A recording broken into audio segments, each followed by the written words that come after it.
So viral hit episode 21 में आप सबका स्वागत है। पिछले एपिसोड में हमने देखा था हॉबिन के साथ उस बंदे का फाइट हो रहा था जिसने वो हॉबिन को बहुत बुरी तरह धो रहा था।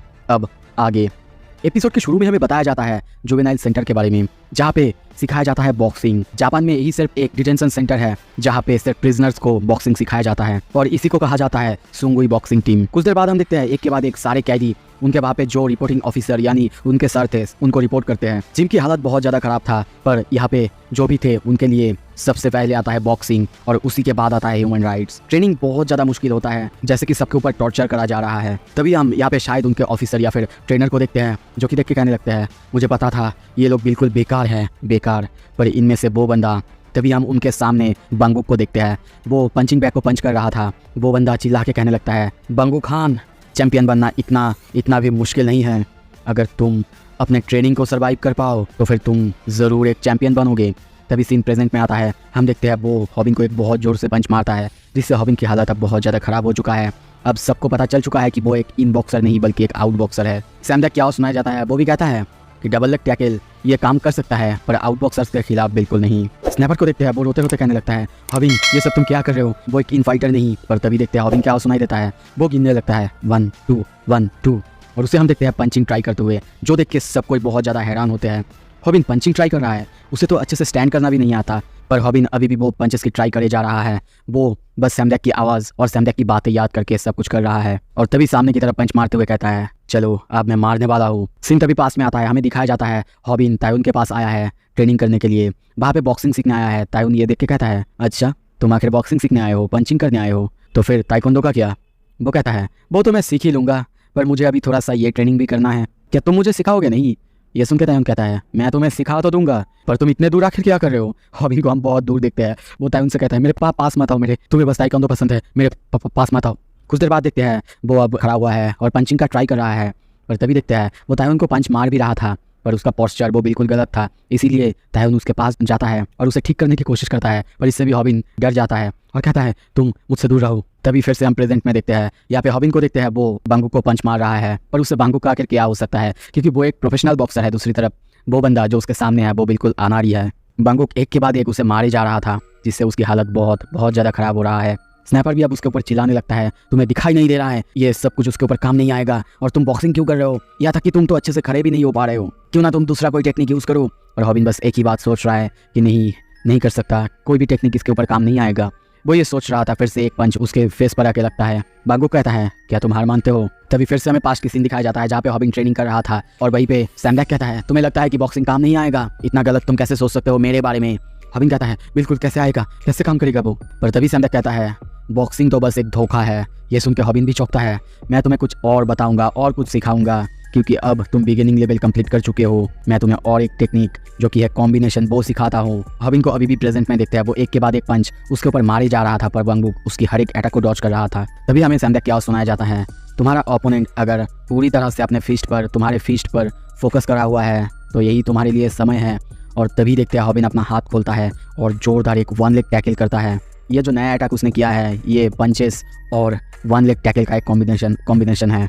उसे ऐसा करते हुए देख के सारे सब्सक्राइबर्स यहाँ तक कि बंगुक वो भी बहुत ज़्यादा हैरान हो चुका है। हॉबिन कहता है, फाइनली मैंने तुम्हें पकड़ लिया। कुछ देर बाद देखते हैं उसको फाइट करते हुए तायुन देखता है और सोचता है, ओह तो उसने इसीलिए मुझसे बॉक्सिंग सीखा। दूसरी तरफ हम मांगी को देखते हैं, वो भी कहता है, अच्छा ही हुआ है मैंने तुम पर ट्रस्ट किया है, चलो सब कुछ अब खत्म तुम्हें ही करना है। फिर म्योनसंग को देखते हैं जो कि अपने दोस्तों के साथ उसे टैकल करता हुआ देख रहा था। सभी बहुत खुश थे, पर तभी म्योनसंग को बहुत ज़्यादा टेंस देखते हैं और कुछ ही देर बाद देखते हैं स्नैपर को, वो भी बहुत ज़्यादा हैरान हो चुका है, क्योंकि अब हम देखते हैं बंगुक उसकी टैकल को भी रोक दिया है। सभी सोचने लगते हैं, क्या टैकल भी उसे नहीं रोक सकता, तो फिर इसे कैसे कोई हरा सकता है? तभी बंगुक कहता है, मेरे वहाँ पे बहुत सारे ऐसे बंदे थे जो कि ऐसे ही मुझे टैकल करते थे, हमेशा वहाँ पे मुझे चौकन्ना रहना पड़ता था। मुझे ऐसे 100 लोगों ने टैकल किया था और मैंने 100 टैकल को रोका था और उनको हराया था। तो तुम्हें क्या लगता है कि मेरे इस वीकनेस को जान के सिर्फ तुम ही मेरे सामने आए हो?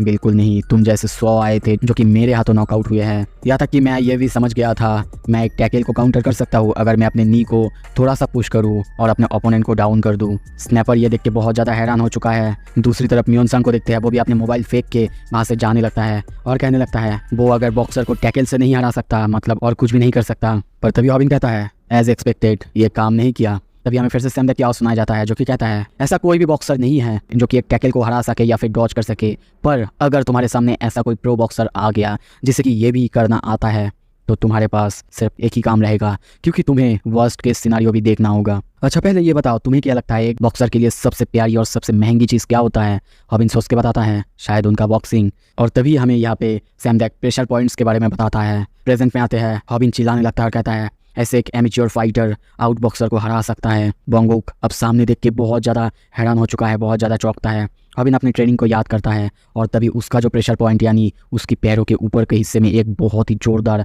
अपने एल्बो से बाहर करता है। कुछ देर बाद हमें यहाँ पे बताया जाता है कि ये एक चीज़ है जो कि ज़्यादातर आउट बॉक्सर्स मिस कर देते हैं, वो है उनके पैरों का ऊपरी हिस्सा। इस प्रेशर पॉइंट में मारने से इतना ज़्यादा दर्द होता है कि कोई भी सह नहीं सकता। एमएमए फाइटर्स अपने पैरों को ट्रेन करते हैं, पर कभी भी क्या तुमने कोई आउट बॉक्सर्स को अपने पैरों को ट्रेन करते हुए देखा है?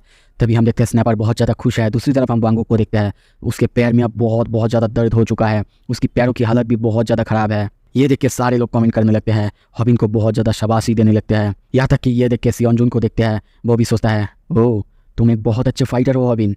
तभी हमें आवाज़ सुनाई देता है मुझे पता था ये एक फ़ाइट है और ये बहुत ज़्यादा ब्रूटल है। एक तोता को देखते हैं, वो भी ये सेम बात रिपीट करने लगता है। तभी हम एक्जे कंपनी का यूट्यूब मेंबर जो कि एनिमल और ब्यूटी रिलेटेड कंटेंट बनाता है उसको देखते हैं। वो हॉबिन का ये मैच देख रहा था। तभी सियोंजुन कहता है बताओ मुझे तुमने ऐसा क्यों किया? वो कहता है क्या किया मैंने? सियोंजुन कहता है मेरे साथ ऐसे खेल मत खेलो, मुझे पता है तुम ही ने वो प्रूफ वायरल लीड को दी थी। ये सुन के वो बंदा हंसता है और कहता है कुछ भी तुमसे पास नहीं हो सकता है ना, पर हाँ मैंने गलत नहीं किया, क्योंकि अगर वो दोनों लड़ेंगे तभी तो हमें पता चलेगा उनमें से सबसे अच्छा बेस्ट फिश कौन सा है। ये सुन के सियोंजुन सोचता है आई होप कि ये एक ब्लड बात है, उसी के बाद तो हमें एक बहुत अच्छा टेस्टी फिश खाने को मिलेगा। ये सुन के वो बंदा हंसते हुए कहता है तो फिर बताओ तुम्हें क्या लगता है क्या वो फिश वायरलिटी होने वाला है? ये सुन के सियोंजुन कहता है पहले तो मुझे लगा था पर शायद मैंने गलती कर दिया है। और तभी देखते हैं बॉन्गुक ने हॉबिन को एक जोरदार पंच मारा था जिससे हॉबिन नीचे गिर जाता है। तभी हमें फिर से सैम दैक की आवाज़ सुनाया जाता है। वो कहता है देखो पैरों के ऊपरी हिस्सा जो है वो प्रेशर पॉइंट तो है, वो अच्छा भी है अगर तुम उसमें मारोगे। बहुत से लोग हैं जो कि खराब ही नहीं हो पाएंगे और एक बॉक्सर से उसका सब कुछ छीन जाएगा। दूसरी तरफ हॉबिन की हालत देखते हैं, अब बहुत ज़्यादा ख़राब है। बॉन्गुक अब उसे एक के बाद एक मारे जा रहा है। हॉबिन बस सोच रहा है नहीं ये तो काम करना चाहिए था, उसे तो अपनी जगह से भी हिलना नहीं चाहिए था, पर फिर कैसे? ज़रूर वो अपने पेन को पुश कर रहा है। बॉन्गुक को देखते हैं, वो अब हॉबिन को एक के बाद एक पंच मारे जाता है। तभी एक अपर हुक पंच मारता है। स्नैपर ये देख के चिल्ला के कहने लगता है आखिर क्यों तुम गियोल के लिए ये सब कुछ कर रहे हो? हॉबिन को भी चिल्ला के कहने लगता है हॉबिन आखिर क्या कर रहे हो तुम? कुछ तो करो, कोई टैकल कुछ भी करो। पर हॉबिन सोचता है कैसे? वो फिर से ताइहोन वाला बैक किक मारता है, पर उस किक को भी आसानी से वो बंदा रोक देता है। ये देख के अब किसी को समझ नहीं आ रहा था, हॉबिन की हालत अब बहुत ज़्यादा ख़राब है, उसका पूरा बॉडी कांपे जा रहा है। म्योन संग को देखते हैं, वो ये फाइट देख के सोचने लगता है, वो अपने ओपोनेंट को दिखा रहा है उसके पास कितने ज़्यादा किलर मूव्स है जो कि वो यूज़ कर सकता है। पर ये बहुत ज़्यादा आयरनिक है क्योंकि ये सारे मूव्स बहुत सारे प्रोफेशनल UFC चैंपियंस भी यूज़ करते हैं। तभी हॉबिन को देखते हैं, वो एक ओवरहैंड हुक मारने जाता है, उस तरफ अटेंशन लेते हुए फिर से वो उसके पास टैकल करने जाता है, पर वो बंदा उसकी बाल को पकड़ता है और उसे दूर फेंक देता है। ये देख के हॉबिन बहुत ज़्यादा चौंकता है क्योंकि अब उसकी टैकल का कोई भी इफेक्ट उसको नहीं हो रहा था। बॉन्गुक को अब पहले से ही पता है कि वो टैकल करने वाला है क्योंकि उसके पास बहुत ज़्यादा फाइटिंग एक्सपीरियंस है। चाहे जितने भी हॉबिन फाइटिंग टेक्निक्स यूज़ कर ले, पर बॉन्गुक जानता है कि वो टैकल ही यूज़ करने वाला है। तुम्हारा ओपोनेंट सच में बहुत ज़्यादा पेशेंस और स्मार्ट है हॉबिन। वो ऐसा कोई बंदा नहीं जिसे कि तुम अपने अभी के स्किल लेवल से हरा सकते हो। ये सब कुछ हम देखते हैं उसे बता रहा था और कोई नहीं बल्कि म्योन संग। कुछ ही देर बाद हम स्नैपर को चिल्लाते हुए देखते हैं, वो कहने लगता है मैं चाहता हूँ कि सब कोई उसके लिए चीयर करे, प्लीज़। पर तभी कमेंट में आते हैं भाई हम लोग कैसे चीयर करें, कैसे? और तभी देखते हैं बॉन्गुक उसे हराने के बाद कहता है मैंने तुम्हें बताया था तुम कभी भी उसके पास नहीं जा सकते। तभी एक बंदा कमेंट करता है मेरे पास एक आइडिया है। दूसरी तरफ हम देखते हैं हॉबिन अभी नीचे गिरा हुआ है, उसकी हालत ख़राब है और बॉन्गुक अब जा रहा है। हॉबिन मन में सोचता है मुझे उठना ही होगा, किसी भी तरीके से उठना ही होगा। दूसरी तरफ रूमी को देखते हैं, वो रोते रोते कहने लगती है yo god damn son of a bitch, तुम ये सब क्या कर रहे हो? कुछ ही देर बाद देखते हैं हॉबिन रो रहा है, अभी भी नीचे गिरा हुआ है और कहने लगता है रूमी से माफ़ी मांगो यू सन ऑफ अ बिच, माफ़ी मांगो। पर मन में सोचता है मैं उठ नहीं सकता, बहुत ज़्यादा दर्द कर रहा है, मैं अब क्या करूं? स्नैपर को देखते हैं, वो भी रो रहा है, सोचने लगता है उसने तो कुछ भी गलत नहीं किया था, प्लीज़ उससे माफ़ी मांगो। हॉबिन को कहता है हॉबिन तुम सच में? पर तभी देखते हैं एक बंदा 5,01,000 का एक अल्ट्रा चैटिंग करता है और उसमें लिखता है जाओ उसे पकड़ो और मारो। ये देखते ही इसकी अल्ट्रा चैटिंग की आवाज़ सुनते ही हम देखते हैं हॉबिन तभी खड़ा हो जाता है। ये बंदा पैसे के लिए कुछ भी कर सकता है और कहता है ओह ऐसा लग रहा है कि मेरा बॉडी अपने आप मूव कर रहा है। Thank you so much for 500,000 one. ये देख के सारे लोग फिर से उसे गाली देने लगते हैं, पर हॉबिन बस सोच रहा है मैंने किसी तरीके से तो अपने आप को उठा लिया, पर यही तो मेरा लिमिट है, अब मैं क्या करूँ, मैं तो ठीक से खड़ा भी नहीं हो पा रहा हूँ। उसकी पैरों से हर जगह से खून निकल रहा है। वो बस सोच रहा है कि नहीं, वो अब और नहीं कर सकता, और कितना लड़ेगा वो, उसका लिमिट आ चुका है। कुछ ही देर बाद हम देखते हैं आवाज़ आने लगता है पीछे से, ब्रूम ब्रूम ब्रूम। ये सुन के वांगबुक बहुत ज़्यादा चौंकता है, साथ में गुस्सा भी होता है, पर हॉबिन सोचता है कुछ भी हो जाए, चाहे मेरा बॉडी मूव ना करे, पर मुझे ये काम तो कंप्लीट करना ही है। तभी देखते हैं वो फिर से अपना वही गोरिल्ला स्टाइल टेक्निक का यूज़ करने लगता है। वो उस बंदे के सामने आवाज़ कर रहा है और सोचने लगता है मुझे किसी भी तरीके से टैकल करने की कोशिश करना ही होगा अगर मैं उस टेक्निक का यूज़ करना चाहता हूँ तो। दूसरी तरफ मियोन संग कहता है मुझे समझ में नहीं आ रहा है क्यों वो बार बार टैकल करने की कोशिश कर रहा है। हाँ, टैकल से ओपोनेंट को डाउन किया जा सकता है, पर यह इतना पावरफुल भी नहीं कि फिनिश किया जा सके, और तुम्हारी हालत बहुत ज़्यादा ख़राब है हॉबिन, तुम ऐसा कैसे कर सकते हो। तभी पीछे से आवाज़ आता है, क्या ये ऑब्वियस नहीं है मियोन संग, वो बंदा टैकल करने की ज़रूर कोशिश कर रहा है, पर उसके पास कोई फिनिशिंग मूव ज़रूर है। मियोन संग के टीचर या फिर सेंसेई को देखते हैं, वो बंदा उसे समझाता है हो सकता है हॉबिन के पास टैकल के बाद कोई मूव हो, कुछ भी स्पेशल, जैसे कि फ्लाइंग आर्म बार। तभी देखते हैं सीन शिफ्ट होता है, फिर से हम हॉबिन को देखते हैं जो कि टैकल करने के लिए जंप करता है। ये देख के फिर से सब कोई बहुत ज़्यादा हैरान होते हैं क्यों बार बार वो ऐसा कर रहा है, क्योंकि वो जानता है टैकल करने से उस बंदे को कुछ भी नहीं होने वाला। मियोन संग कहता है हॉबिन सब कुछ तो ठीक है, पर अनफॉर्चुनेटली तुम्हारा जो ओपोनेंट है वो ऑलरेडी जानता है तुम टैकल करने वाले हो, और टैकल को रोकना भी जानता है। हम वांगबुक को देखते हैं, वो भी अब टैकल को रोकने के लिए और हॉबिन को मारने के लिए तैयार होता है। दूसरी तरफ हॉबिन सोच रहा है मैं तुम्हारे लिए आ रहा हूँ, साथ में फ्लाइंग।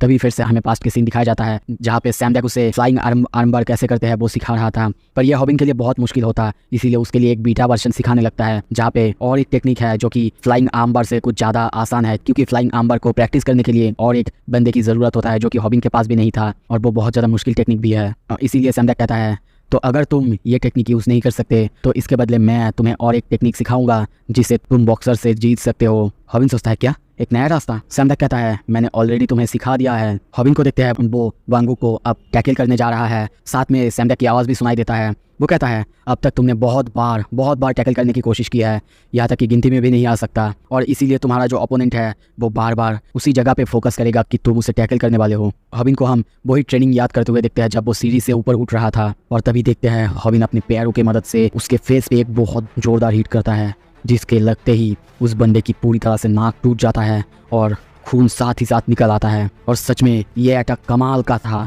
जिससे वो बंदा लगभग पीछे की तरफ खिसक जाता है। हॉबिन चिल्ला के कहता है मैं तुम पर करूँगा द फ्लाइंग नी स्ट्राइक। यहाँ तक कि ये अटैक इतना ज़्यादा सरप्राइजिंग था, मियोन संग, टेउन और मानगी तीनों के तीनों बहुत ज़्यादा हैरान होते हैं। और सिर्फ यही नहीं, सियोंजुन भी ये अटैक देख के बहुत ज़्यादा हैरान होता है, वो एक्सपेक्ट नहीं कर रहा था। वांगबुक को देखते हैं वो पीछे की तरफ जा रहा है, उसकी नाक से बहुत ज़्यादा खून बह रहा है, पर तभी अपने आप को फिर से वो संभालता है, खड़ा होता है हॉबिन के सामने। स्नैपर भी हॉबिन को देख के बहुत ज़्यादा हैरान होता है। तभी हम देखते हैं हॉबिन अपने जूते खुलने के बाद उसके पास दौड़ते हुए जाने लगता है। उसको आते हुए देख के वांगबुक भी अब पहली बार डर जाता है, और तभी देखते हैं हॉबिन एक जंप करता है, और दूसरी तरफ वांगबुक बॉक्सिंग का सबसे आइकॉनिक मूव द काउंटर उसके ऊपर करता है। दोनों को आमने सामने देखते हैं। रूमी ये देख के अपना आँख बंद कर लेती है। हॉबिन को देखते हैं वो एक पैर आगे करके पहले से उसको मारने वाला था, तभी अपने पैरों को ही चेंज करता है और दूसरे पैर से उसके फेस पर एक जोरदार हिट करता है, जो कि बहुत खतरनाक तरीके से लगता है, और इस टेक्निक का नाम था फ्लाइंग नी स्ट्राइक काउंटर। सो अब आगे क्या हो। सो वायरल हिट एपिसोड 22 में आप सबका स्वागत है। वीडियो में हमने देखा था फाइनली ग्यूल अब हॉबिन से हार चुका है। अब आगे एपिसोड के शुरू में हमें एक टेडी बियर दिखाया जाता है, और उसके साथ हमें छोटे ग्यूल को दिखाया जाता है जो कि खेल रही थी, बहुत खुश थी। पर कुछ देर बाद तभी देखते हैं उस टेडी बियर को झूलते हुए, यानी उसके गले में रस्सी है। ग्यूल उसे देखती है और कहती है मॉम, और तभी प्रेजेंट में आते हैं उसकी हालत बहुत ज़्यादा खराब है। वो फिर से कहती है मॉम। ग्यूल का उस पर बहुत जोर से मारती है और कहती है ऐसे सिंपैथी पाने की कोशिश मत करो। तुम्हें क्या लगता है मैं तुम्हें छोड़ दूंगी? बिल्कुल नहीं। और तुम्हें क्या लगता है तुम्हारी लाइफ है जो कि मुश्किल में है, तुम्हारे पास मॉम नहीं है? बिल्कुल नहीं। सिर्फ तुम्हारे साथ कोई ट्रेजेडी नहीं हुआ है, मेरे साथ भी हुआ है। वो उसे मारती रहती है, बार बार माफ़ी मांगने के लिए कहती है रूमी से माफ़ी मांगो, पर पता नहीं क्यों ग्यूल उससे माफ़ी मांगने के लिए बिल्कुल तैयार नहीं है। ग्यूल का उससे पैरों से और हाथों से मारती रहती है, चोक करने लगती है, पर फिर भी वो माफ़ी मांगने के लिए तैयार नहीं होती। और इसीलिए हम देखते हैं कुछ देर बाद ग्यूल का उसे वैसे ही चोक करती रहती है, और कुछ ही देर बाद वो वहीं पे बेहोश हो जाती है। सीन शिफ्ट होता है, कुछ देर बाद हम देखते हैं वांगुक को, वो बेहोश था पर अभी उठता है, अपनी आंख खोलता है और तभी सामने देखता है हॉबिन और स्नैपर दोनों उसके पैर दबा रहे थे, बिल्कुल वैसे ही जैसे कि ताइवान के टाइम पे हुआ था। उनके सब्सक्राइबर भी आप कहने लगते हैं इनका तो यही काम है, हर बार अपने ओपोनेंट को हराओ और उसके बाद ऐसा ही करो। हॉबिन बातें करने लगता है मियोन सा और तेहोंग से। दूसरी तरफ तभी उसकी मॉम की कॉल भी वहाँ पे आता है। उसके मॉम की आवाज़ बहुत लाउड थी, इसीलिए वो कहने लगता है मॉम आप बहुत ज़्यादा लाउड हो। तभी आवाज़ आता है वेट आई एम सॉरी और थैंक्स, और ये और कोई नहीं बल्कि वांगुक कहता है। ये देख के हॉबिन स्नैपर दोनों बहुत ज़्यादा हैरान होते हैं। हॉबिन कहता भी है क्यों, तुम मुझसे सॉरी क्यों कह रहे हो, तुम्हारे दिमाग में चोट तो नहीं आया ना। तब पर वो तभी जाते हुए कहता है मुझे लगता है कि मैं अब छोड़ सकता हूँ। वो छोड़ सकता है ये बात किसी को कुछ भी समझ नहीं आता। पर कुछ देर बाद हम देखते हैं स्नैपर और हॉबिन दोनों अपने जीत की खुशी मनाने लगते हैं। हॉबिन कहता है तुम ये देख रही हो ना रूमी, देख रही हो ना। कुछ देर बाद स्ट्रीम एंड होता है और उनको इस स्ट्रीम से बहुत सारा पैसा मिला है, यहाँ तक कि 8.2 मिलियन वॉन मिला है, मतलब 4500 USD मिला है। वो लोग ये वीडियो अपलोड कर देते हैं, उनके वीडियो पे 5.8 मिलियन व्यू एक दिन के अंदर आ चुके हैं। यहाँ तक कि इसके बाद हॉबिन के चैनल पे 5 लाख सब्सक्राइबर्स भी कंप्लीट हो चुके हैं। ये बहुत ज़्यादा इंक्रेडिबल है क्योंकि 2 लाख सब्सक्राइबर्स से एक ही बार में 5 लाख सब्सक्राइबर्स, ये बहुत ऑसम है। कुछ देर बाद देखते हैं हॉबिन को रोते हुए स्नैपर, यहाँ तक कि उसके सब्सक्राइबर किसी को भी समझ में नहीं आ रहा था। वो लोग अब नॉर्मल ब्लॉगिंग स्कूल में ब्लॉगिंग कर रहे थे। तभी हॉबिन रोते हुए कहता है बहुत दिन हो चुके हैं, हमें कोई स्पॉन्सर को किसी ने स्पॉन्सर नहीं किया उस बॉडी स्प्रे के बाद से। वो ये कह के रोने लगता है और ये सुन के उसके सब्सक्राइबर्स उसे गाली देने लगते हैं। कुछ देर बाद आप रूमी को देखते हैं, उसने भी अब लाइव स्ट्रीम करना चालू कर दिया है। वो भी पहले अपने चैनल में लाइव होकर रोने लगती है, फिर वो बहुत खुश है क्योंकि उसका चैनल और उसका रेपुटेशन अब वापस आ चुका है। वो सबसे कहने लगती है मैंने कहा था ना मैं ऐसी बिल्कुल नहीं हूँ, शुक्रिया आप सबका। कुछ देर बाद हम देखते हैं हॉबिन, यूल्गा, स्नैपर और पीछे मानगी सब गैंगस्टर की तरह सामने स्कूल की तरफ आ रहे थे। दूसरी तरफ रूमी इन सब से थैंक यू कहता है क्योंकि इन सब की वजह से उसे अपनी रेपुटेशन वापस मिला है। दूसरी तरफ वन पंच टीवी की हालत बहुत ज़्यादा खराब है, उसके चैनल में जितने भी वीडियोस थे सारे के सारे डिलीट हो चुके हैं। हॉबिन को बिल्कुल समझ नहीं आ रहा था। वो रात में जब ये देखता है सोचने लगता है आखिर सारे के सारे वीडियोस किसने डाउन किए हैं। मुझे नहीं लगता कि गियोल ये करेगी और वांगुक, हाँ वही हो सकता है, नहीं हो सकता है गियोल, वो समझ चुकी है। पर कुछ ही देर बाद हम गियोल को देखते हैं, वो भी अपने चैनल को देख के बहुत ज़्यादा हैरान है। वो समझ नहीं पा रही है कि उसके चैनल में सारे वीडियोस किसने डाउन किया है। वो अभी एक नया स्टोर में काम कर रही है। तभी उसके सामने से आवाज़ आता है एक्सक्यूज मी, क्या हमें हमारा ऑर्डर नहीं मिलेगा। लोग उसके ऊपर चिल्लाने लगते हैं और उसकी फोकस उसकी चैनल पे ही थी। इसीलिए हम देखते हैं जब ये देखती है कि उसके चैनल पे अब कोई वीडियोज़ नहीं है, वो दौड़ के बाहर से निकल जाती है और कहने लगती है तुम लोग बाहर में जाओ। सोचने लगती है कि आखिर उसके चैनल में सारे वीडियोज़ डिलीट किसने किए। सीन शिफ्ट होता है, कुछ देर बाद हम सियोन जून को देखते हैं। वो तभी कहता है अगर कोई यूट्यूब चैनल एक्जे कंपनी को साइन करता है, उसके कॉन्ट्रैक्ट साइन करता है, उसके चैनल की ओनरशिप मेरे पास ट्रांसफर हो जाता है, तो अगर कुछ गड़बड़ होता है तो मैं सारा वीडियोस डिलीट कर सकता हूँ। शायद उसने अब तक रियलाइज़ नहीं करी है उसके चैनल के वीडियोस किसने डिलीट किए हैं, क्योंकि चैनल के जो कॉन्ट्रैक्ट है उसका सिग्नेचर मेरे और वांगुक के बीच हुआ था। मुझे अच्छा तो नहीं लग रहा है, 1.5 मिलियन सब्सक्राइबर्स वाला चैनल मुझे छोड़ना पड़ रहा है, पर मेरे पास चिंता करने की कोई वजह नहीं है क्योंकि इस दुनिया में ऐसे लोग बड़े बड़े हैं जो कि मुझे पैसे बना कर दे सकते हैं। और तभी उसके सामने स्क्रीन पे हम बहुत से यूट्यूबर्स की वीडियोस या फिर फोटोज़ देखते हैं जिनको या फिर उसने एक्वायर कर लिया है या फिर एक्वायर करने वाला है। वो हंसते हुए सोचता है अब जब वो चैनल मेरे आंखों से उतर चुका है, अब मैं चाहता हूँ बस एक चीज़ कि वो पूरी तरह से डिसअपियर हो जाए। और तभी देखते हैं वो दौड़ रही थी, तभी उसके ऊपर कोई सड़ा हुआ खाने की चीज़ें फेंकता है। ये देख के वो बहुत ज़्यादा हैरान होती है। तभी सामने देखते हैं सामने एक बंदा फूड ट्रैश को फेंका था जो कि उसे किसी ने चैलेंज दिया था। ये देख के गियोल बहुत ज़्यादा हैरान है। चारों तरफ से उसे सभी गाली देने लगते हैं, सभी उसके बारे में बुरा भला कहने लगते हैं। ये सब कुछ गियोल को बिल्कुल समझ नहीं आ रहा था क्यों लोग उसके बारे में इतना ज़्यादा बुरा भला कह रहे हैं, क्या हो रहा है आखिर उसके चारों तरफ सब उसको देख रहे हैं। वो बस इतना सोच रही है क्यों लोग मुझे इतने बुरी तरीके से ट्रीट कर रहे हैं। वो चारों तरफ देखती है और सोचती है नहीं, मैं ऐसा डिज़र्व नहीं करती, मैंने कुछ ऐसा किया भी नहीं जिसकी वजह से मैं ये डिज़र्व करती हूँ। लगभग वो रोने वाली है और तभी वहाँ से भागती है, जोर से भागती है। पर लोगों का बुरा कहना उसके लिए कम नहीं होता। सारे लोग जो भी उस यूट्यूबर के सब्सक्राइबर्स देख रहे थे सब उसे गाली देने लगता है। भागते हुए वो सोचती है मुझे कोई रास्ता ढूंढना होगा ताकि मैं फिर से टॉप पे जा सकूँ। सीन शिफ्ट होता है, हम एक रेस्टोरेंट में हॉबिन को देखते हैं। वो कहने लगता है मुझे नहीं लगता कि जो भी वन पंच टीवी के साथ हुआ है उसके बाद मैं जल्द ही एक्जे कंपनी ज्वाइन करना चाहूँगा। पता नहीं क्यों सियोन जून मुझे थोड़ा सा अजीब लगता है। इस बारे में वो और कोई नहीं, रूमी, स्नैपर और गियोल से बात कर रही थी। तभी देखते हैं गियोल को उसकी आंख में दर्द होने की वजह से वो ठीक से खा नहीं पा रही थी, पर रूमी अब उसे खिलाने लगती है। वो सब इसी एक्जे कंपनी और अपने बारे में बातें कर रहे थे। पर तभी स्नैपर मोबाइल में देख के बहुत ज़्यादा हैरान होता है और चिल्लाने लगता है व्हाट द हेल, ये आखिर क्या कर रही है। गियोल हान फिर से स्ट्रीम कर रही है। हम देखते हैं गियोल हान अपने यूट्यूब चैनल में फिर से लाइव स्ट्रीम कर रही है और सबको कहती है हाय एवरीवन, मैं वन पंच टीवी से हूँ। स्नैपर के साथ यूल्गा, रूमी सभी ये देखने लगते हैं। स्नैपर कहता है क्यों, आखिर फिर से वो लाइव स्ट्रीम क्यों कर रही है, क्या उसे लोगों का डर नहीं है। वो कहती है आई एम सॉरी, जो मेरा बिहेवियर था, मैंने इस बारे में बहुत सोचा कि मैंने कुछ गलत किया है कि नहीं, मैं किसी के साथ ऐसे कैसे कर सकती हूँ। तो इसीलिए मुझे लगा कि यही एक रास्ता है मेरे पास। उसे हम एक बहुत ऊंची ब्रिज पे देखते हैं, वो उसके किनारे पे है ये देख के सब डर जाते हैं, सारे सब्सक्राइबर्स कमेंट करने लगते हैं, अरे भाई क्या हो रहा है यहाँ पे। पर वो बस सोचती है ये है मापो ब्रिज, जो कि एक सुसाइड स्पॉट है। लोगों को बुद्धू बनाना इतना मुश्किल भी नहीं है। मैं ऐसे यहाँ पे लाइव स्ट्रीम करूँगी और खुद को बहुत बेचारी दिखाऊंगी। यहाँ तक कि आई एम ग्लैड मेरे ऊपर ये फूड ट्रैश है, इसकी वजह से और ज़्यादा सिंपैथी मिलेगा। वो सबसे ये कहने भी लगता है, माफ़ करना मेरे फेस पे थोड़ा सा ये गंदा है, क्योंकि आते हुए किसी ने मेरे ऊपर ये फेंक दी थी। मैं ये ज़्यादा देर नहीं लगाऊंगी, मैं बस सबको गुड बाय कहना चाहती हूँ मेरे व्यूअर्स से एक लास्ट बार के लिए। मैं यूट्यूब पे ज़्यादा दिन नहीं थी, पर आपने जितना सपोर्ट किया वो बहुत अच्छी थी, सच में मैं जा रही हूँ। वो ये सब कह रही थी बहुत बेचारी फेस बना के, पर मन में सोच रही थी मैं थंबनेल आकर कैसा लगाऊंगी। पहले हम देखते उसके सब्सक्राइबर्स उसको सपोर्ट करने लगते हैं, कहने लगते हैं अरे नहीं ऐसा मत करो, पीछे हट जाओ, हम तुम्हें सपोर्ट करेंगे। पर तभी एक कमेंट आता है, जस्ट किल योरसेल्फ। ये कमेंट देख के ग्योल हान बहुत ज़्यादा हैरान होती है, चौंक जाती है। वो ये एक्सपेक्ट नहीं कर रही थी। सीन शिफ्ट होता है, दूसरी तरफ हम रूमी को देखते हैं, वो भाग रही है। पीछे से स्नैपर चिल्लाते हुए कहता है, रूमी तुम कहाँ जा रही हो? वो सब ये एक्टिंग कर रही है, तुम्हें समझ में नहीं आ रहा है, वो बिल्कुल ठीक है। पर रूमी जाते हुए कहती है, नहीं बिल्कुल ये ठीक नहीं है, वो बिल्कुल ठीक नहीं है, वो एक्टिंग भी नहीं कर रही है। मुझे नहीं पता है वो कैसी इन्वायरमेंट में पैदा हुई है, कैसी सोसाइटी में बड़ी हुई है, यहाँ तक कि उसे पता भी नहीं है क्या सच और क्या झूठ है। दूसरी तरफ ग्योल हान के सारे जो कमेंट्स आ रहे हैं वो नेगेटिव आ रहे हैं, सब उसको गाली देने लगते हैं। सब कहने लगते हैं, अरे भाई एक्टिंग करना बंद कर और जाके कूद जा, अगर मरना ही है तो मर जा। सच में लगता है कि हम तुझे माफ़ कर देंगे, ऐसे करने से माफ़ नहीं करेंगे हम, ये सारे फेक करना बंद कर। तभी ग्योल हान को देखते हैं, वो कहती है, क्या मैंने सच में ऐसा कुछ किया है जो कि माफ़ नहीं किया जा सकता? पर अभी भी उसके पास कमेंट आते जा रहा है। वो कहती है, क्या तुम लोग सच में चाहते हो कि मैं मर जाऊँ? तभी भी कमेंट आते जा रहे हैं, मर जा।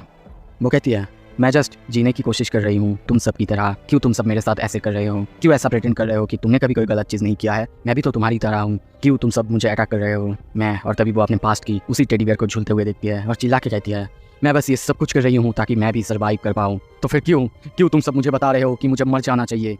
क्यों? वो रो रही है, लाइव कर रही है। तभी देखते हैं बांगुक को, वो भी दौड़ रहा है और कहने लगता है, नहीं ऐसा मत करो, नहीं।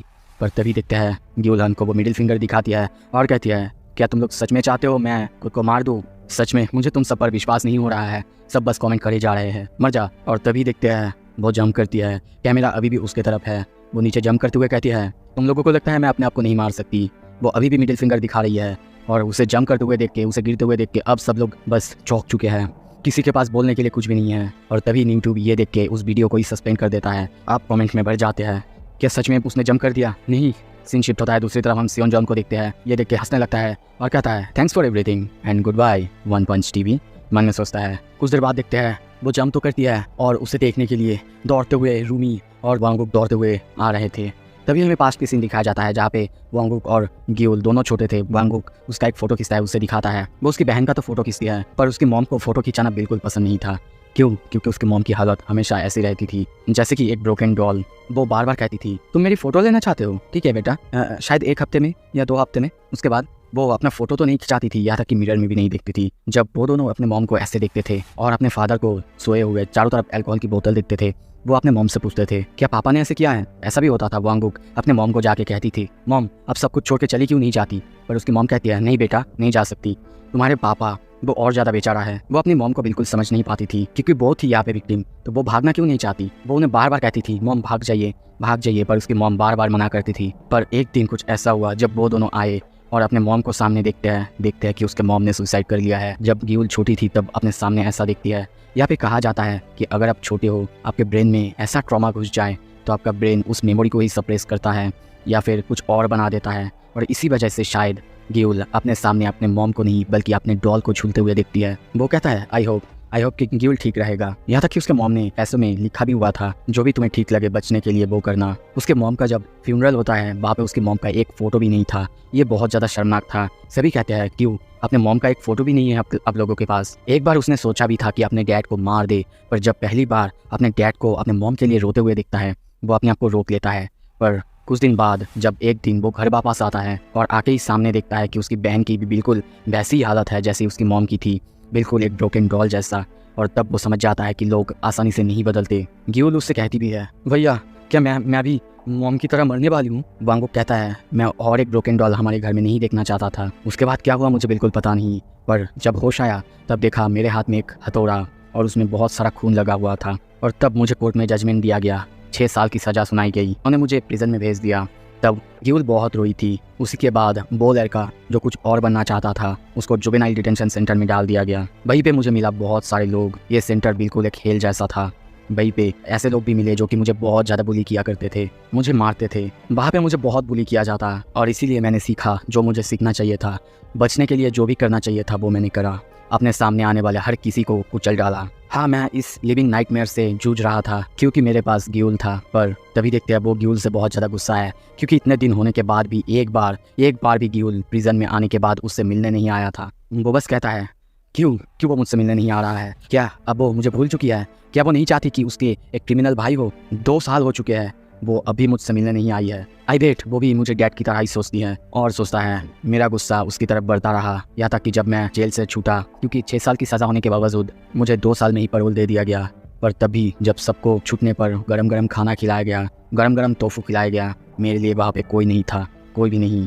मेरे पास ऐसा कोई फैमिली कुछ भी नहीं था जो कि मुझे गरम तोहफू या फिर गरम कपड़े दे सके। और इसीलिए मैं बाहर आने के बाद पहली बार बर्फ़ ही खाया। और तब यहाँ तक कि उस दिन जब मैं जेल से छूटा वो तब भी मुझसे मिलने नहीं आई थी। कुछ देर बाद देखते हैं वो गुस्से में घर में उससे मिलने आया था। गुस्से में कहने लगता है गिउल तो मुझसे एक बार भी मिलने क्यों नहीं आए?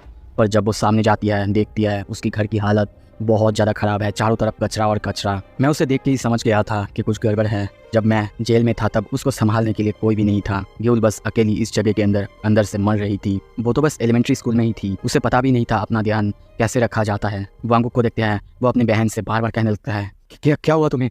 बताओ मुझे। हम गिउल की हालत बहुत ख़राब देखते हैं। वो बस इतना ही कहती है वांगुक मैं चाहती हूँ कि तुम मेरे साथ कल स्कूल आओ। बाकी बच्चे कहते कि मेरी कोई फैमिली नहीं है जबकि मेरे पास है। क्यों तुम मुझे छोड़ के गए? क्यों लोग मुझे छोड़ के जाते हैं? बोलो मुझे। वांगुक कहता है आई एम सॉरी, मैं इसके बाद तुमसे प्रॉमिस करता हूँ कि मैं अपनी पूरी लाइफ तुम्हारे साथ रहूँगी। वो उसे जकड़ लेता है, हक करता है, दोनों रोने लगते हैं। वांगुक ने उसे ट्रेन करा कैसे सर्वाइव करते हैं, कैसे लोगों से फिरते हैं। आज वो जो भी थी सब कुछ उसी की वजह से थी। पर बहुत हो चुका था और मुझे यही मौका मिला था। मुझे लगा था फाइनली मुझे अपॉर्चुनिटी मिल चुका है कि मैं यूट्यूब को क्विट कर सकता हूँ। पर कैसे ये सब कुछ हो गया? तभी देखते हैं प्रेजेंट में वो ब्रिज में पहुंच चुका है। नीचे की तरफ देखते हुए चिल्लाने लगता है पर तब तक गिउल नीचे गिर चुकी है। तभी देखते हैं हॉबिन और बाकी सब भी वहीं पे आ जाते हैं। वांगुक को देखते हैं। वांगुक नीचे जंप करना चाहता है पर हॉबिन और स्नैपर मिलके उसे किसी तरीके से रोकता है। वांगुक रोने लगता है, चिल्लाने लगता है। तभी देखते हैं गिउल वो जंप करने के बाद भी बच चुकी है और कहती है लगता है जैसे कि उनकी वजह से मैं खुद को मार दूंगी। मुझे नहीं लगता कि मैंने कुछ गलत किया है। वो अफसोस चाहते हैं कि मैं मर जाऊं, बिल्कुल नहीं। कुछ देर बाद वो ऊपर उठती है और चिल्लाने लगती है सबके ऊपर। और तभी उसे ढूंढते हुए वहाँ पे सभी यानी रूमी, स्नैपर, गिउल और हॉबिन भी आते हैं। रूमी रोने लगती है। हॉबिन कहता है क्यों रूमी रो क्यों रही हो? वो तो अब ठीक है ना? रूमी कहती है इसलिए मैं नहीं रो रही हूँ, अगर मैं उससे बचाती तो मेरे पास और मिलियंस में व्यूज़ आते, मिलियंस में। तभी गिउल वहाँ से उठती है और खुद को ठीक करते हुए उन सब के ऊपर चिल्लाने लगती है और कहती है तुम लोग को लगता है कि तुम लोग मुझे ऐसे ही कॉल आउट कर सकते हो और बच जाओगे उसके बाद? हाँ। और तभी सामने देखती है और कुछ कहने से पहले चुप होती है क्योंकि सामने वो युल्गा को देखती है जो कि उसको पीटा था। और तभी कुछ देर बाद देखते हैं वो वहाँ से जाते हुए कहने लगती है तुम लोगों की हालत अब तक ख़राब हो चुकी होती है अगर मेरा इनग्रोन टोनेल नहीं होता, और मेरा टोनेल बहुत दर्द कर रही है अभी। उन लोगों को कुछ भी समझ में नहीं आ रहा था वो युल्गा को देख के ऐसे भाग क्यों गई। हॉबिन उनको जाते हुए देख रहा था और सोचता है क्यों मुझे इतना अनईजी फील हो रहा है। कुछ देर बाद हम देखते हैं गिउल और वांगुक जा रहे होते हैं और तभी वो कहती है वांगुक क्या तुम लड़की को भी मार सकते हो? पर हॉबिन फिर से सोचता है मुझे इतना अनईजी क्यों फील हो रहा है, क्यों ऐसा लग रहा है कि हम लोग फिर से कहीं ना कहीं मिलने वाले हैं। वांगुक को देखते हैं वो जा रहा था, सोचने लगता है हमें सर्वाइव करने के लिए पैसे की ज़रूरत होगा पर कोई भी मुझे हायर नहीं करेगा क्योंकि मेरा एक क्रिमिनल रिकॉर्ड है और इसीलिए मैंने एक यूट्यूब चैनल की शुरुआत करी। तुम ही वो थे जिसने कि मुझे यूट्यूब से शुरुआत कराया और तुम ही वो थे जिसे कि मैंने अपने बड़े भाई की तरह माना। ये सही नहीं है। उसके सामने हम सियोनजुन को देखते हैं। सियोनजुन उसे देखता है, थोड़ा सा स्माइल करता है और कहता है क्यों हर कोई बाद में मेरे ही पास रोते हुए आता है जब उनको कॉल आउट करा जाता है। बस मैंने तो इतना ही किया था कि मैंने तुम्हें इस दुनिया में कैसे सर्वाइव किया जाए वो सिखाया था। तुम जब बहुत सारे पैसे बना रहे थे तब तो तुम्हें कोई परवाह नहीं था, पर अब जब तुम्हारी हालत बुरा हो चुका है तब तुम मेरे पास आए हो और सारे ब्लेम मुझ पर ही डाल रहे हो। वांगुक कहता है हाँ मानता हूँ, सब कुछ सही था, सब कुछ ठीक था, तुमने हमें बचना सिखाया, उसके लिए मैं तुम्हारा बहुत शुक्रिया अदा करता हूँ। पर मैंने कहा था तुम मेरे बहन से दूर रहना, नहीं तो मैं तुम्हें सिखाऊंगा, वो भी अपने खाली हाथों से। तो फिर आगे क्या होगा? क्या इन दोनों का फाइट होगा? अगर फाइट होगा क्या वांगुक उसे मार पाएगा? सब कुछ देखेंगे अगले एपिसोड में। अगर आपको देखना है सब्सक्राइब कर लो। सो वायरल हिट एपिसोड 23 में आप सबका स्वागत है। पिछले एपिसोड में हमने देखा था आखिरकार वांगुक हार चुका है और अब वो जाके सियोनजुन के सामने, अब वो और सियोनजुन आमने सामने हैं। अब आगे एपिसोड के शुरू में हम वांगुक और सियोनजुन दोनों को आमने सामने देखते हैं। वांगुक कहता है मैंने कहा था ना मेरी बहन से दूर रहना, नहीं तो मैं तुम्हें चीर के रख दूंगा। सियोनजुन कहता है पता है मैं थोड़ा सा कंफ्यूज हूँ, मैंने सोचा था तुम एक्चुअली मतलब मेरे पीछे नहीं आओगे। शायद तुम्हें याद नहीं है कॉन्ट्रैक्ट का आर्टिकल 3 उसमें लिखा था अगर कोई मेंबर एक्जे कंपनी की कॉन्ट्रैक्ट को साइन करता है और कंपनी को ही हार्म करने की कोशिश करता है तो उस चैनल का ओनरशिप एक्जे कंपनी के पास आ जाएगा। पता है मुझे लगा तुम्हें ये पता होगा, तुमने आखिर वो साइन जो किया था तुम मुझे बहुत ही अच्छे से जानते हो, मुझे पैसे कितने ज्यादा पसंद है। तो फिर अब जब तुम पैसे नहीं बना रहे हो तो तुम्हारी जरूरत मुझे बिल्कुल नहीं है। ये सुन के वांगुक थोड़ा सा सैड होता है और कहता है आई विश मैं तुमसे कभी नहीं मिला होता, तुम्हारी वजह से ये सब कुछ हुआ है। तभी देखते हैं वो उसे एक जोर से पंच मारता है पर सियोनजुन आसानी से उसके पंच को डॉज करता है और उसकी शर्ट को पकड़ के उसे जमीन पे टैकल मारता है और कहता है तुम्हें नहीं लगता तुम्हें अपनी बहन के लिए कुछ कमा लेना चाहिए, कोई नौकरी या फिर कोई काम ढूंढना चाहिए तुम्हें अभी। सीन शिफ्ट होता है हम के स्टार के प्रोग्राम में देखते हैं जहाँ पे बहुत सारे यूट्यूबर्स और सारे जो सब्सक्राइबर्स होते हैं मिल सकते हैं। बहुत सारे लोग आए हैं, यहीं पे हम देखते हैं हॉबिन को भी इन्वाइट किया गया है। हॉबिन स्नैपर और ग्यूल आए हैं। हॉबिन सोचता है मुझे विश्वास नहीं हो रहा है मैं के स्टार पे आया हूँ, वो लोग स्ट्रीम करना भी चालू कर चुके हैं। अब जब हॉबिन के पास 500 सब्सक्राइबर्स पूरे हो चुके हैं सो वो भी एक स्पेशल गेस्ट के रूप में ही यहाँ पे आया है। कुछ देर बाद देखते हैं कुछ सब्सक्राइबर्स उसे आके पैसे ऑफर करते हैं और उससे अजीब तरीके से बातें करने लगते हैं, सारे कमेंट्स भी आने लगते हैं। ये सारे व्यूअर्स इनको पता नहीं है हॉबिन से कैसे बात किया जाए। पर कुछ देर बाद हम देखते हैं हॉबिन सारे पैसे ले लेता है और कहता है कम ऑन मैं ऐसा कोई माइंड नहीं करने वाला, वैसे मैं तुम सबको जानता भी नहीं। पर मन में सोचता है जिस वजह से हम यहाँ पे आए हैं वो है ये बंदा। और सामने सियोनजुन को देखता है। सियोनजुन के चारों तरफ हम देखते हैं बहुत सारे लोगों की भीड़ है। वो लोग ये देख रहे थे और तीनों कहने लगते हैं वो कुछ अलग ही लेवल पे है। 5 मिलियन सब्सक्राइबर्स है उसके पास, होना तो होगा ही। कुछ देर बाद देखते हैं सियोनजुन को कोई पूछता है तुम्हारे फेस पर ये निशान कैसा। वो कहता है ओह एक कुत्ते को मैंने पाला था, वही कुत्ता मुझे ही आके काट लिया था। तभी उन्हें आवाज सुनाई देता है हॉबिन की। वो उस तरह देखता है और देखता है हॉबिन स्नैपर और ग्यूल को। अच्छा दोस्तों एक नोटिस, यहाँ पे मैंने बहुत जगह पे ग्यूल को ग्यूल बोल दिया है तो थोड़ा सा ध्यान रखिएगा और समझ लीजिएगा। और देखते ही कहता है मुझे नहीं पता था तुम भी यहाँ पे आओगे हॉबिन। जब वो ये कहता है ये सुन के सारे के सारे लोग बहुत ज्यादा हैरान होते हैं। वो हॉबिन को भी जानता है मतलब वीर को जानता है और जब वो जानता है तो हॉबिन तो पॉपुलर होना ही था। उसकी चारों तरफ लड़कियों की भीड़, यूट्यूबर्स की भीड़, सभी कोलैब करना चाहते हैं अब उससे। हॉबिन सोचता है अब जब उसने ये कह दिया है तो मैं भी उतना ही इंपॉर्टेंट हो गया हूँ क्योंकि वो अब मुझे जानता है। कुछ ही देर बाद सारे लड़कियां जब उसकी गाल खींचने लगते हैं कि ये बंदा बहुत खुश हो रहा था। और कुछ ही देर बाद ग्यूल उसे बाहर से खींच के ले जाता है और कहता है हमें जल्दी से जल्दी तैयार होना होगा स्ट्रीम के लिए बॉस। सियोनजुन उन्हें देखता रहता है। सीन शिफ्ट होता है। कुछ देर बाद हम देखते हैं ग्यूल और हॉबिन आइसक्रीम खाते हुए जा रहे थे। ग्यूल कहती है स्नैपर कहाँ गया। हॉबिन कहता है अरे वो कोई जगह ढूंढने गया है जहाँ पे हम स्ट्रीम कर पाए। पता नहीं मैंने ये फ्रॉग हेडबैंड 1001 देके खरीदा था, ये तो जल नहीं रहा है, बोला था उन्होंने अंधेरे में जलेगा, देखते हैं। पर ग्यूल का ध्यान कहीं और ही था। वो चारों तरफ देखने लगता है ये जगह कुछ अलग है। ये जगह पॉपुलर है स्टूडेंट्स की डेट करने के लिए, बाकी सब यहाँ पे डेट करने आए हैं। क्या इसका मतलब वो भी हिंदी तो हमारे स्कूल ड्रेस में ही आए हैं, देख के लग रहा है हम भी डेट पर ही आए हैं। हॉबिन तभी उसे आइसक्रीम पर अटैक करते हुए दिखाता है। पर यहाँ पे तो ग्यूल की हालत कुछ और ही थी। वो कुछ और ही सोच रही थी। वो बस हॉबिन को देख के सोच रही थी क्या वो भी मुझे डेट पर लेके आया है। नहीं हम तो स्टूडेंट्स हैं ना। कुछ देर बाद देखते हैं हॉबिन उसके मुंह पे कुछ लगा हुआ था वो हटाने जाता है पर वो बस कहता है नहीं मत करो। वो लोग सुनते हैं कि अवार्ड सेरेमनी शुरू होने वाला है। ये सुन के हॉबिन भी ग्यूल को लेकर भागने लगता है और कहता है चलो हमें स्नैपर को ढूंढना होगा, हमें वहाँ पे जाना होगा। ग्यूल को पहले तो ये अजीब लगता है पर बाद में वो खुश होती है, स्माइल करने लगती है और सोचती है लगता है कि डेट के लिए एक बहुत अच्छी दिन है। कुछ देर बाद हम देखते हैं सियोनजुन और एक आदमी को। वो कहता है अवार्ड सेरेमनी शुरू होने वाला है। हॉबिन ये सुन लेता है। ग्यूल को कहता है ग्यूल रुको, लगता है कि हमें हमारा जगह मिल चुका है। सीन शिफ्ट होता है हमें रात में अवार्ड सेरेमनी का grand prize the streamer of the year, कौन जीतेगा ये अवार्ड, ये आने वाला है। तभी देखते हैं ये अवार्ड और कोई नहीं बल्कि विद 5 मिलियन सब्सक्राइबर्स सियोनजुन जीत जाता है। कुछ देर बाद सियोनजुन ऊपर आता है। सभी उसके लिए क्लैप करने लगते हैं। वो बहुत अच्छे से बातें भी करने लगता है। सभी खुश थे क्योंकि सियोनजुन बहुत अच्छे से बातें कर रहा था। यहाँ तक कि उसके जो सब्सक्राइबर्स थे वो भी बहुत ज्यादा खुश थे उसकी बातों से। वो होस्ट कहती है अगर आपको बुरा न लगे कि आपसे कुछ सवाल पूछ सकती हूँ, एक छोटा सा इंटरव्यू हो जाए ऑडियंस के लिए। सियोनजुन हाँ कर देता है। वो होस्ट कहती है क्यों तुम्हें इतना ज्यादा मिस्टीरियस माना जाता है, तुम इतना ज्यादा मिस्टीरियस क्यों हो। वो कहता है वेल ऐसा मैं पर्पसली नहीं करता, लगता है कि ऐसे हो जाता है। तुम्हारा हॉबी क्या है। वो कहता है मुझे यूट्यूब वीडियोस देखना पसंद है। ये सुन के सारे सब्सक्राइबर्स कहते हैं हमें भी पसंद है। ये सुन के वो होस्ट थोड़ा सा चौंकती और कहती है क्या तुम भी वीडियोस देखते हो। वो खुश होता है, स्माइल करते हुए कहता है बिल्कुल मुझे भी लोगों की वीडियोस देखना पसंद है, इससे हमें सीख मिलता है कि हमारी वीडियोस में क्या क्या इंप्रूव करा जा सकता है। और अगर मैं कहूँ कि मैं किसकी वीडियोस देखना पसंद करता हूँ वो स्पेशली होगा वायरल हिट। ये सुन के हॉबिन बहुत ज्यादा हैरान होता है। बाकी सारे लोग भी हैरान होते हैं क्या वायरल हिट जिसके पास 5 लाख सब्सक्राइबर्स है, जो लोगों को कॉल आउट करता है और रिसेंटली वन पंच टीवी को कॉल आउट किया था। उस देर बाद हम वायरल हिट यानी हॉबिन को ऊपर स्टेज पर देखते हैं। अब सभी उसके बारे में बातें कर रहे थे। सियोनजुन उसकी वीडियोस देखता है, ये बहुत बड़ी बात है। पर हॉबिन बस मन में सोच रहा है मैं बहुत ज्यादा नर्वस हूँ। और तभी वो माइक पे बहुत ही स्लोली कहता है हाय एवरीवन, मैं हूँ वायरल हिट। मन में सोच रहा है मुझे नहीं पता था इतनी सारी आंखें मेरी तरफ होंगी। और तभी माइक पे कहता है ये बहुत अच्छी बात है क्योंकि मुझे कुछ ऐसी ही जगह की तलाश थी मेरे कंटेंट को शूट करने के लिए। वो होस्ट कहती है ये बहुत अच्छी बात है और वैसे भी हमारे पास भी बहुत सारा टाइम अभी बचा हुआ है। हॉबिन तभी सियोनजुन की तरफ देखता है और हंसते हुए कहता है क्या मैं सच में यहाँ पे शुरू कर सकता हूँ। सियोनजुन कहता है ऑफ कोर्स हॉबिन, सभी लोग उसके बारे में बातें करने लगते हैं। सभी कहने लगते हैं ये वायरल हिट है ना, आखिर इसने क्या तैयार किया है, चलो देखते हैं। और तभी हॉबिन कहता है ओके मैं कॉल आउट कर रहा हूँ पीस ऑफ ट्रैश, जिसे कि हम सब सियोन जून के नाम से जानते हैं। वो ये बहुत ही शर्माते हुए डरते हुए कहता है, माइक में स्लोली कहता है और मन में सोचता है मैं बहुत ज़्यादा नर्वस हूँ। ये सुन के सभी बहुत ज़्यादा हैरान होते हैं। हमें थोड़ा सा पास्ट के सीन दिखाया जाता है जहाँ पे हॉबिन, स्नैपर और गियोल जा रहे थे। स्नैपर उसे एक स्टार सेरेमनी के बारे में बताता है पर हॉबिन जाना नहीं चाहता क्योंकि ये जगह उसको बिल्कुल पसंद नहीं है। उसे जहाँ पे बहुत सारे लोग हैं वो जगह पसंद नहीं होता है, बिल्कुल मेरे जैसा, मतलब इंट्रोवर्ट। पर कुछ देर बाद जब वो चल रहे थे तभी सामने वो लोग वांगू खान को देखते हैं। वांगू उनको देख के कहता है तुम लोग आ गए। उसको सामने देखते ही वो तीनों के तीनों बियर क्रॉल करते हैं और उससे फाइट करने के लिए तैयार होते हैं। यहाँ तक कि हॉबिन उससे कहने भी लगता है तुम यहाँ पे क्या करने आए हो, तुम्हें पता है ना तेउन और मियोन सन दोनों यहाँ पे आ रहे हैं, कुछ करने की कोशिश बिल्कुल मत करना। और तभी वो उसकी तरफ देख के चौंकता है क्योंकि उसके बॉडी में बहुत ज़्यादा चोटें आया था।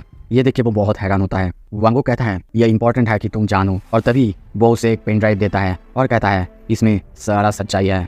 सीन शिफ्ट होता है, तभी हमें प्रेजेंट में दिखाया जाता है। प्रेजेंट में हॉबिन अब सबके सामने बहुत ही जोर से सियोन जून को कॉल आउट करता है। ये देख के सियोन जून तो हैरान होता ही है, साथ में सारे सब्सक्राइबर, सारे लोग जो भी यहाँ पे थे सबको ही हैरान होते हैं। यहाँ तक कि वो होस्ट वो भी बहुत ज़्यादा हैरान होती है। तभी सियोन जून उसकी तरफ देखता है और क्रीपी सा स्माइल देते हुए कहता है क्या मैं तुमसे पूछ सकता हूँ तुम क्या कर रहे हो। तभी हॉबिन सब कुछ बताता है, सब कुछ, कि वो अपने घर के सामने किसी ऐसे से मिला है जो कि उसे बताया है, उसे अबेंडन कर दिया गया है जिस पर वो भरोसा करता था। दूसरी तरफ हम देखते हैं स्नैपर और गियोल भी स्टेज पे आ चुके थे। यहाँ तक कि हॉबिन उसके क्रैश के बारे में भी बताता है कि कैसे उसने एक डॉग को पाला था और उसी डॉग ने उसको ये प्रूफ दिया है। अब सब लोग बहुत ज़्यादा हैरान होते हैं। हॉबिन कहता है मुझे गुस्सा नहीं आ रहा था, मुझे कुछ भी नहीं हुआ है, पर आज सबके सामने मैंने मन बना लिया है, मैं तुम्हें डीच करता हूँ इससे पहले कि तुम मुझे डीच कर दो। ये सुन के सब और ज़्यादा हैरान होते हैं, क्या इसका क्या मतलब है, क्या वो दोनों मिलने वाले थे। हॉबिन फिर से कहता है और साथ में मैं बहुत ज़्यादा क्यूरियस हूँ। जब मैंने 1.5 मिलियन सब्सक्राइबर्स वाला एक चैनल को कॉल आउट किया तो मेरे 5 लाख सब्सक्राइबर्स हो चुके थे।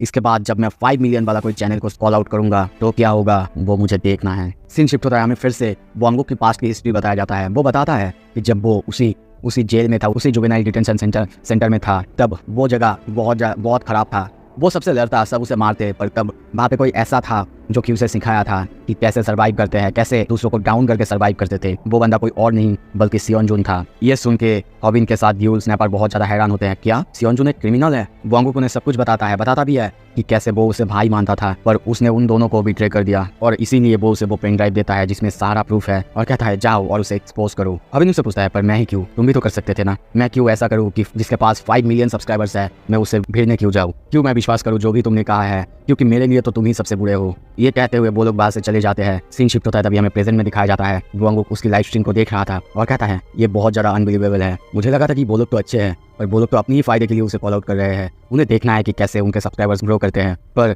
वो वायरल हिट की वीडियोस देख रहा था, ये देख के गियोल को कुछ अच्छा नहीं लगता, वो उसके हाथ को काटने लगती है और कहती है उनकी वीडियोस देखना बंद करो। सीन शिफ्ट होता है, हम फिर से हॉबिन के पास देखते हैं। अब उसका हेडबैंड ग्लो कर रहा था और वो कहता है सियोन जून बेक, विश्वास नहीं हुआ था जब मैंने उस USB ड्राइव को चेक किया जो कि मुझे कोई एनोनिमस यूट्यूबर ने दिया है, मुझे देख के विश्वास नहीं हो रहा था क्योंकि मैं भी तो तुम्हारा एक विक्टिम था जो भी मेरे साथ हुआ है। और तभी वो अपने लाइव मेंबर्स या फिर सब्सक्राइबर्स से कहता है आप लोगों को याद होगा पहले कैसे मेरे चैनल को टारगेट किया गया था, वो एक्चुअली ना वायरल हो और ना वन पंच टीवी ने किया था, उन सब के पीछे यही बंदा था। सब्सक्राइबर्स को ये याद था। ये सुन के वो लोग और ज़्यादा हैरान हो रहे थे। हॉबिन चिल्ला के सब कुछ सबको बता रहा था। अब सारे जो लोग थे वो लोग भी कहने लगते हैं क्या, क्यों एक चैनल जिसके पास 5 मिलियन सब्सक्राइबर्स है वो ऐसा आखिर क्यों करेगा, शायद हॉबिन ने कुछ मिस्टेक किया है। होस्ट की हालत बहुत ज़्यादा खराब है। वो एक बार सियोन जून की तरफ देखती है और सारे लोगों की तरफ देखती है। सियोन जून को देखते हैं, वो बिल्कुल चुप है, बहुत ज़्यादा चुप है। तभी स्नैपर कहता है हॉबिन हमको पता था लोग ऐसे ही रिएक्ट करेंगे, सबको प्रूफ दिखा दो।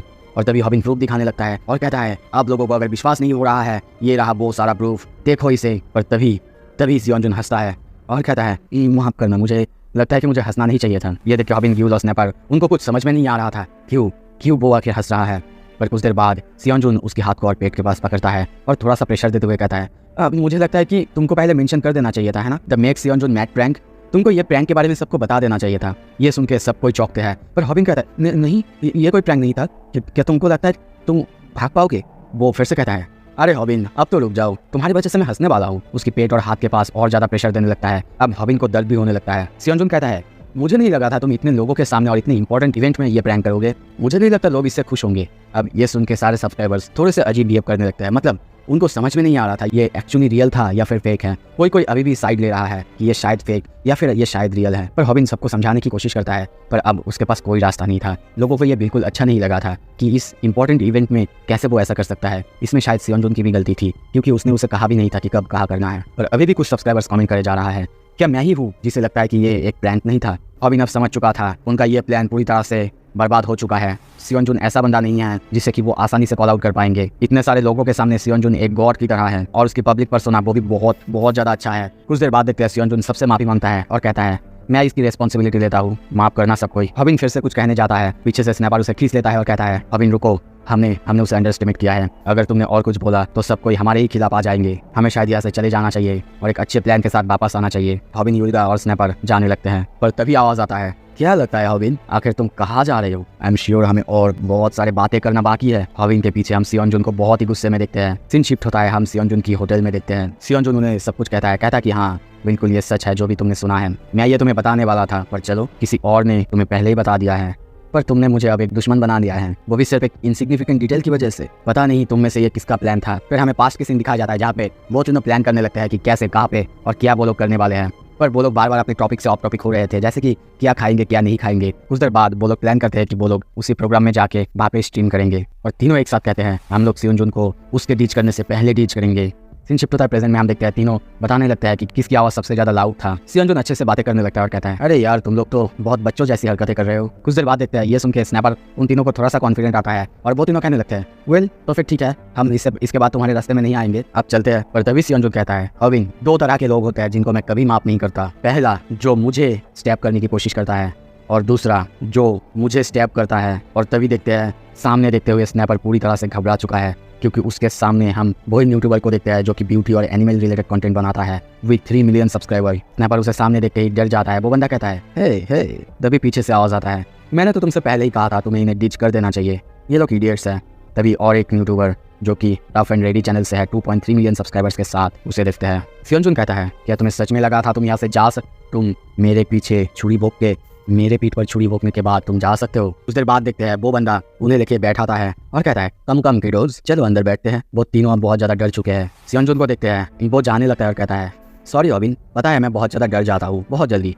मुझे डर लग रहा है कि अगर मैंने तुम्हें छोड़ दिया तो शायद तुम मेरे लिए और ज़्यादा थ्रेट बन जाओगे। एटलीस्ट तुम्हें मेरे सामने अपना चैनल अभी डिलीट करना होगा, ये एक थ्रेट है तुम्हारे लिए। अब देखते हैं हॉबिन, ड्यूल और स्नैपर तीनों को सामने से सभी घेर चुके हैं। तभी हॉबिन किसी को कॉल करने लगता है। स्नैपर कहता है पुलिस को कॉल करो।